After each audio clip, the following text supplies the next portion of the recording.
No one hates Pokemon, and I mean hates Pokemon, more than Pokemon fans do. Like, the people who claim to be the most dedicated fans. They know the deep lore. They've played every game backwards and forwards in a variety of different challenge modes. These people are the most bitter, hateful, angry, infuriatingly contradictory, hypocritical morons in perhaps all of Gamedom universe. For 23 years now, Pokemon fandom has gotten more and more and more toxic and intolerable, as the once joy-filled kids grew into cynical, whining keyboard warriors who are literally never, ever happy with anything the Pokemon Company, Nintendo, or Game Freak do with the property. Like, literally never. Never. Never ever happy. The newest games, Pokemon Brilliant Diamond and Shining Pearl, are launching at the end of the week. And these are remakes of some OG games. And there's two very different things so-called fans are flipping their nutty pancakes over right now about them. Personally, I'm eager to play them.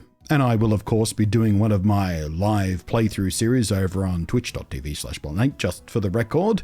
Might want to follow there if you want to hang out and chat along with us as we play along and reminisce and get caught up in rose-tinted glasses and nostalgia and whatnot. But the game code for these games has already leaked. A couple of weeks ago, actually. Nintendo have been playing DMCA Whack-A-Mole for a couple of weeks now, and I've stayed away from it as much as I can. Not because I'm worried about spoilers for a 15 to 14-year-old game, whatever it is. But just because I can't be bothered with that garbage. It's just too much drama. But one of the things that I did see that was revealed in the data mining of these leaked ROMs is that Brilliant Diamond and Shining Pearl are literally the exact same code. The only thing that tells the game if it should boot up in Diamond mode or Pearl mode is a single flag of software code. And even if you only have a copy of one of the ROMs, you can toggle between these two different games, if you're playing on a pirated ROM and a hacked Switch, without obtaining the other game. And this, for some reason, has some fans absolutely raging, or flailing their hands thinking this is some sort of wild gotcha moment for Nintendo, claiming that buying both games, especially in the double pack Nintendo are selling, is a complete rip-off, which is a bit weird coming from so-called Pokemon fans, because this whole two allegedly different games released at the same time but with a few small differences between them, mainly in available Pokemon and very infrequently in how the story unfolds, is literally as old as the series. And I know I'm using the word literally a lot so far, but I do mean literally as old as the series. Like, it goes all the way back to the original Japanese releases of Red and Green. But again, some people are still running around as if this is some kind of wildly hilarious gotcha moment. Haha, discovered, exposed, Nintendo, exposed! But again, even in the oldest games of the series, this was always true. If you're playing Red or Blue on an emulator, for example, you can just rename your Red's save file and play it on Blue without any issues at all. The game doesn't even shrug. And vice versa is true, of course. They are the same exact game. They're just compiled slightly differently. Their save files are identical though, except for how they're named. Now, all of this, just because they've always done it, doesn't make it right, of course. It's always been manipulative, a bit skeevy, if brilliant business move.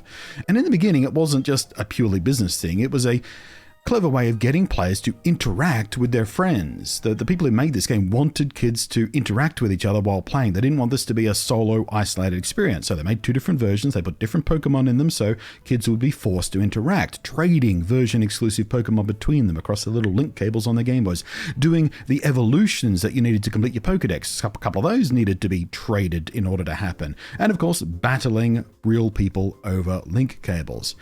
So it was both, earnest and genuine and a skeevy business decision. The two aren't mutually exclusive. But the times have changed, haven't they? With online these days and how easy trading is now with anyone, anywhere. You can even do blind trades through Wonder Trade type systems these days. I think it's time for the dual version stuff to finally die. And hopefully going forward they do. In fact, specific to Diamond and Pearl, many fans claim they would have preferred a singular remake of Emerald, which was the third tier game of that generation, instead of 2 arbitrarily different Diamond and Pearl remakes. And I agree with them. Not only would a single version be better and more honest, basically, but Emerald's specific tweaks to that generation were very nice, and a lot of people who have played the leaked ROMs lament that they are missing from these remakes. But we'll come back to that in a second. But overall, the screaming about this so-called controversy is just absolute peak gamer rage trademark. It's ridiculous. But honestly, overall, I am not super hyped for Diamond and Pearl. I mean, they're good games. They're not my favorite games in the series. Soul Silver would be that, if you're curious. But I will happily play the remakes. I'm looking forward to them. But it's Pokemon Legends Arceus that I'm actually more hyped about, like genuinely hyped. I'm so eager to learn more about the game and get to play it January next year. And the same is true of a lot of the established Pokemon fanbase from what I can see. I try not to dig too deeply into the fanbases because, well, when you do dig, you find all kinds of awful stuff. We're only brushing the surface of the awful stuff today. But Game Freak are finally taking some steps away from the core formula. They're trying something fresher, a move I predicted, by the way, or at least hoped, when I saw them experimenting with this kind of stuff with the more open wild areas in Pokemon Sword and Shield, and even more so with their respective DLCs. When those were first revealed, I said then, well, this is obviously Game Freak experimenting with this, seeing if they can get it to work without committing to it fully. This will be what their next game is. And turns out I was right. Well, I say we're all excited about it, but who the hell knows with these fandom nutters? Because no matter what these people say that they want, the instant they actually get it, they claim it's stupid or lazy, or it isn't actually what they want and they hate it and Pokemon is going to die because of it. It has happened every single one of the last several generations. Every time these people claim that the changes they've made between generations are the literal and spiritual death of the entire decades-long franchise, one of the most profitable and globally famous franchises in all of human history. But yeah, okay, you don't like a new feature or gimmick, and that means everyone else has to hate it too because your opinion is everybody's opinion. Sure, that's not arrogance or stupidity at all. Fine. What are you doing with your life?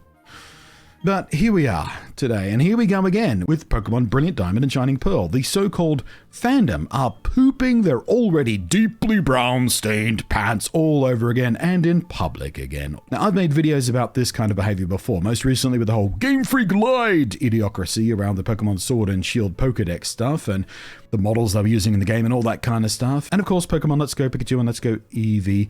In the former, it was just a typical case of projection and just wanting to be angry about stuff and making wild assumptions, expanding on a single poorly translated quote in an interview into a whole conspiracy theory of such magnitudinous stupidity in an effort to be just mad about a popular thing online that it would put some political conspiracy theorists to shame, I think.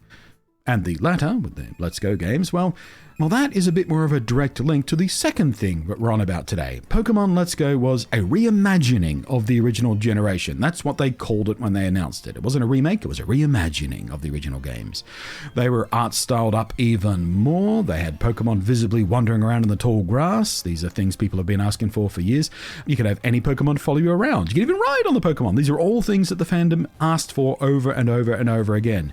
And it had several quality of life enhancement that smoothed out gameplay and streamlined a lot of the annoyingly fussy stuff wrong with the OG games and that they really suffered under when you try and replay them these days. All these tick boxes of stuff fans have been begging for years, and the so-called fans whined about it. It had many things they claimed they wanted, but then they just whined that it wasn't faithful enough to the original ones. They have changed too much. It was dumbed down and made too childish and too easy, and they're not entirely wrong on those last points. It was simplified and very streamlined and very, very easy. But that's what it was for. That's what they said it was for. It was designed to be a super charming entry point into the OG Pokemon stuff that new, young fans can access easily. It wasn't made for the hardcore fans. It wasn't marketed that way. These games were made to bring new generations of fans to the series, young kids. Because the series has been around for 20 years and a lot of the fan base is aging out, you've got to get new fans if you want to keep this thing alive. It wasn't targeting self-proclaimed hardcore fans now in their 30s and 40s. These fans screamed about how they wanted a faithful remake of the old games, faithful remakes of the classics. That's what they wanted. Don't mess around with them. Don't just give them new clean graphics and make it natively playable on modern hardware. Make it look clean and smooth, and just don't change things too much. We want faithful remakes. Don't break what doesn't need to be fixed. The old games still hold up. They're fine. We just want to play them on modern hardware with modern graphics. That's all. Just make them nicer to play. These people screamed these wishes into the void, sometimes right at hapless social media managers on Twitter or Facebook in very aggressive ways. And so, Nintendo and the Pokemon Company gave them what they literally asked for. They hired a developer to make a properly faithful remake of 2 classic old school games. And what happened? Well, we got Diamond and Pearl. What happened after that? Well, you guessed it. Whining about how they didn't update it enough, about how they didn't include this feature or that feature, about how it's too faithful to the original games, how they should have included this thing or that thing or some other related game, or done more Emerald stuff and squished it into the Diamond and Pearl stuff, or how they should have taken more risks or changed or added more features. And after years of the fandom claiming that Game Freak, the original developers of Pokemon, who have done every core Pokemon game for 23 years, should let someone else try making a proper Pokemon game. Not a spin-off, just a proper core Pokemon game. Let someone else have a go. Because all the modern Pokemon games, meaning those on Switch, are garbage, and Game Freak have no idea what they're doing when it comes to Switch's hardware. They are only good at making old school handheld portable games. And to be fair, I have been a voice in that choir somewhat. Not as harsh as some, but it is true that similarly presented games on the Switch, set in similar art styles and whatnot, in other series, by other developers, look better, play better, run better. There are vastly better looking games that still run better than the basic presentation of Pokemon Sword and Shield. And I've said it repeatedly for a few years now, I'd love to see someone else take a whack at the core series title to see what they turn out. Now, I was talking about a new game, but these remakes are indeed made by a different developer, ILCA, albeit with oversight by Game Freak, whatever that means. But even after years of cries for the games to be taken away from the useless and inept hands at Game Freak they've got no idea what they're doing anymore, the team has grown too big, the communication's too bad, they can't make a good game anymore. Now that fans actually got what they wanted, they got someone else to make the game, they got a faithful remake of the game, oh, you bet, I instantly found people claiming that Game Freak should have done these remakes themselves, where they could have the freedom to change it and reimagine it, instead of just someone else making a faithful remake. Every time the fandom gets what they ask for, they claim it's not what they wanted. It's ridiculous. Nobody hates Pokemon, just loathes Pokemon more than Pokemon fandom does. Nobody. Not even those wacky Bible thumpers from a couple of decades back who insisted that Pokemon, the games and the card game, were games that taught kids how to be Satan worshippers, and they're inviting them into the occult, and they were going to raise crime rates. I'm not exaggerating. These were real things that happened. Go ahead and Google it.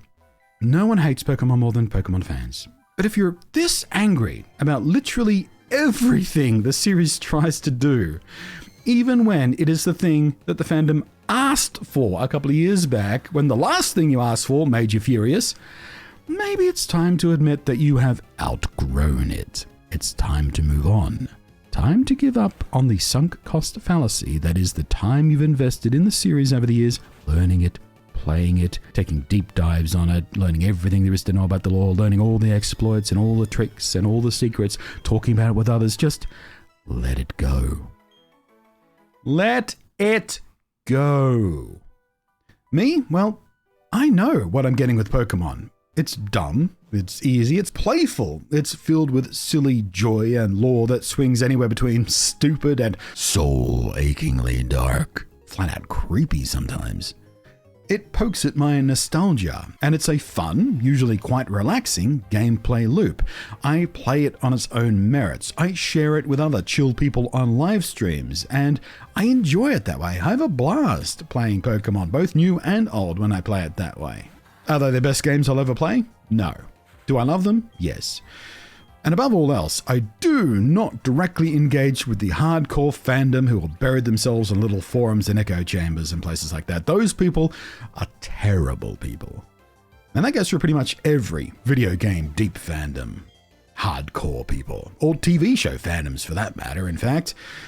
Avoid the deepest reaches of any fandom. People obsessed with a singular corporate product are universally problematic. You're not going to have a good time in any of those communities if you go too deep.